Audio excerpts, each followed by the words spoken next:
मेरा नाम मियां एहसान उल हक साजिद एडवोकेट हूँ सुप्रीम कोर्ट का।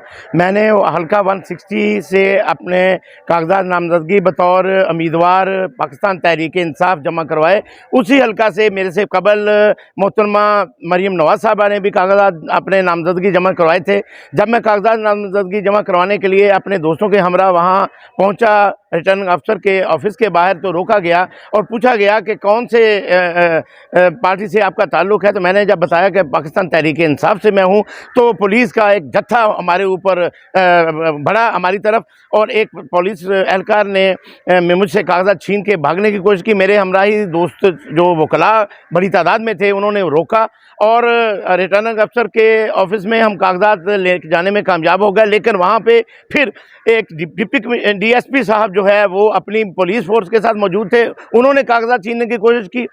फिर मज़ामत पर कागजात रोके गए, तो उन्होंने फिर एक सिलसिला शुरू कर दिया टेलीफोनों का और वायरलेस मैसेजेस का और वायरलेस पे टाक का कि PTI का ये कैंडिडेट आया है मियां एहसान उल हक साजिद, कागजात देने क्या किया जाए।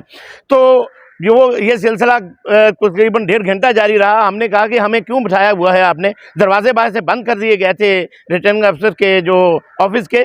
तो उन्होंने कहा जी कि आपकी वेरिफिकेशन कर रहे हैं कि आप कहीं किसी जगह पे पुलिस को मतलूब तो नहीं है। मैंने कहा भाई हम कोई इश्तहारी नहीं है, हम शरीफ लोग हैं, वकील हूँ सुप्रीम कोर्ट का, और आज तक एक छोटा सा पर्चा भी कभी नहीं हुआ, चालान भी नहीं हुआ मेरा, तो आप ये क्यों कर रहे हैं ऐसे। उन्होंने कहा जी हमें हमारी मजबूरी है, हम पूरे पाकिस्तान से आपकी वेरिफिकेशन करेंगे। बहरहाल 2.25 घंटे बैठाने के बाद उन्होंने कहा जी कि आपके खिलाफ पर्चा तो कोई नहीं निकला, लेकिन आप ये पाकिस्तान तहरीक इंसाफ अपने कागजात में से हटा दें तो आपके लिए बेहतर होगा। मैंने कहा जी बात सुने, मैं खान का सिपाही हूँ और आखिरी दम तक लड़ने वाले, एक खान का जो एक गेंद आखिरी गेंद पे लड़ने वाला है, हम आखिरी खून की आखिरी कतरे तक लड़ने वाले हैं। मैं सोच समझ के पाकिस्तान तहरीक इंसाफ का कैंडिडेट बना हूं और ये मैं पीछे नहीं हटूंगा। आपने मुझे गिरफ्तार करना है तो मैं बैठा हूं, आप करवा लें गिरफ्तार, आपने दरवाजे बंद किए हुए हैं।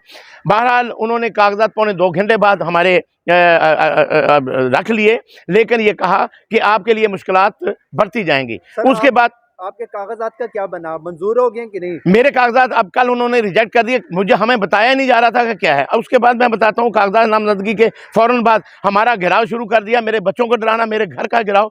मैं आप तकरीबन 8 दिन जो है ना वो छुप छुपा के अपने बच्चों समेत कभी इधर कभी उधर फ़ोन बंद करके फिरता रहा हूँ। इसी दौरान हमने एक writ petition Lahore high court पहुंचे आप जी, लाहौर हाई कोर्ट वजह से आए हैं, और अदालतों से आपको इंसाफ की उम्मीद है, अदालतों के हवाले से क्या कहेंगे? देखिए जी, अदालतों से पार्शियल इंसाफ हमें मिलता है, ये नहीं कि हम बिल्कुल नहीं मिलता है। कुछ जज हमें इंसाफ दे रहे हैं। जहाँ पे PTI का ताल्लुक है, PTI का नाम आता है तो जजों के हाथ पांव फूल जाते हैं। अब मैंने एक पिटीशन जो फाइल की थी, मैंने ये कहा था कि पूरी हमारी पार्टी को लेवल फील्ड दिया जाए जैसे वो मांगते हैं। हमें तो फील्ड ही नहीं दिया जा रहा, लेवल फील्डिंग की तो बात की है, हमें तो खेलने नहीं दिया जा रहा। तो अदालत ने कहा कि आप अपनी बात करें। मैंने कहा जी मुझे मेरी फैमिली जो मुझे जान हो माल का तहफ़्फ़ुज़ दिया जाए, हमें इलेक्शन लड़ने का मौका दिया जाए। तो उन्होंने पूरे पाकिस्तान से अदारों से रिपोर्ट मांगी है। जस्टिस शहराम सरवर साहब चौधरी साहब ने, मैं उनका मशकूर हूँ कि उन्होंने रिपोर्ट मांगी। अदारों ने रिपोर्ट में कहा कि ये मियां एहसान उल हक साजिद किसी केस में भी मतलूब नहीं है।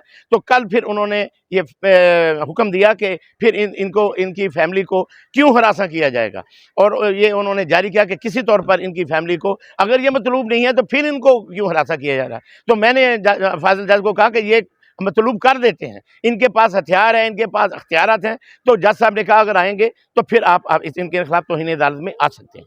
तो अब इसके बाद रिटर्निंग अफसर ने हमारे साथ वो सलूक किया जो मेरा प्रपोजल था और सेकंडर था, उन पे इन्होंने कोशिश की कि उनको हल्का से दूर साबित किया जाए, और जो मेरा सेकंडर था उसका हल्का में होने के बावजूद वोट जब मैंने लिस्ट चेक की अभी भी उसका आ रहा है, और ये एतराज़ लगा दिया कि ये तो आपका जो है ना दूसरे हल्के का वोटर है और इसलिए आपके कागजात नामजदगी जो है वो रिजेक्ट किए जाते हैं। हम अब फैसला लेने के लिए वहाँ बैठे हैं, हमें फैसले का कापी नहीं दी गई। मैंने मरियम नवाज़ के कागजात नामजदगी की नकूल मांगी। ये तीसरे दिन से मुसलसल हम वहाँ उसके अदालत में उसके दफ्तर में बैठ रहे हैं। रिटर्निंग अफसर के सुबह से शाम तक मेरा स्टाफ और मेरे दोस्त वकला बैठे रहते हैं। उन्होंने अलाउ किया हुआ है, दस्तखत किए हुए हैं, मेरे पास वो कापी है, लेकिन आज तक हमें वो कागजात फराहम नहीं किए गए। मैं देखना चाहता हूँ कि उन्होंने क्या क्या वहाँ पे अपने बयान अलफी में चीटिंग की है। हम अब उनके खिलाफ एतराज़ात दाखिल करना चाहते थे, कल रिटर्निंग अफसर ने नहीं लिए, आज फिर हम जा रहे हैं एतराज़ात दाखिल करने के लिए। तो इंशाल्लाह हम दाखिल करवा के आएंगे, नहीं तो हम हाई कोर्ट में वो रिट करेंगे कि जनाब हमारे साथ ये सलूक हुआ है और ये सलूक किया जा रहा है।